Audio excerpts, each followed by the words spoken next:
Il a inventé une manière de penser et de faire sonner l'Afrique à l'échelle du monde. Un éclaireur aux 1000 visages. Musicien, chanteur, homme de radio, écrivain. Né le 15 juillet 1929, il est le digne fils du canton Bonambela à Akwa.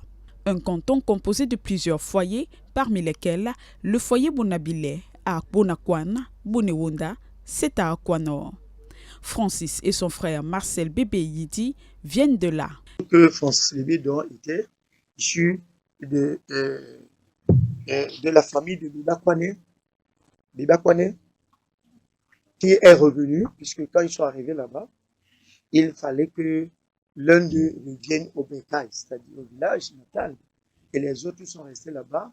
Billet est resté là-bas, puisque son oncle, qui était roi là-bas, voyant ses enfants pas trop responsables, il a préféré passer le bâton de commandement à son neveu, qui était issu de sa sœur, qui était en mariage chez lui.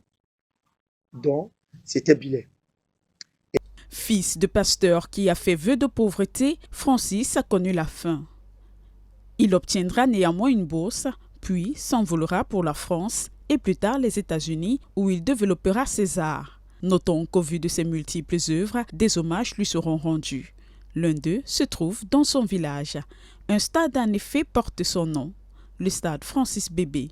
Ce dernier, chaque année, accueille des championnats de vacances et autres événements. Je dis ce stade au nom de Francis Bébé parce que c'est là même leur patrimoine. Je dis bien c'est là où il y a le stade, là où il y a les cimetières. Tout ce carré-là, c'est là à la limite de Bonamandengé. C'est là qui est le berceau des familles Bébé. Et non loin du stade se trouve le cimetière de Bonewonda, toujours sur les terres de l'écrivain. Nabilé qui ont donné le cimetière. Pourquoi? Parce que il n'y avait pas, avant tout le monde en tenait chez lui. Après, quand l'administration a demandé qu'il y ait des cimetières, alors personne ne voulait donner le terrain. Les Bonewonda se sont assis en conclave et ils ont dit, on prend donc la résolution qu'à compter d'aujourd'hui, la famille qui va avoir le plus premier décès, après cette décision, là où ils vont enterrer leur personne là, ce sera le cimetière de Bonewonda. Et malheureusement, c'est nous les Bonakwan qui avons d'abord perdu l'un de nos grands-pères.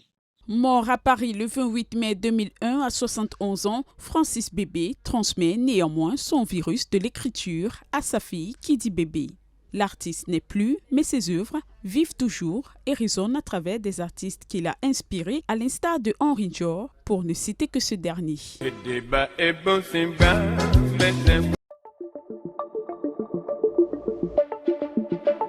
Le Messager télévision, à l'écoute du peuple.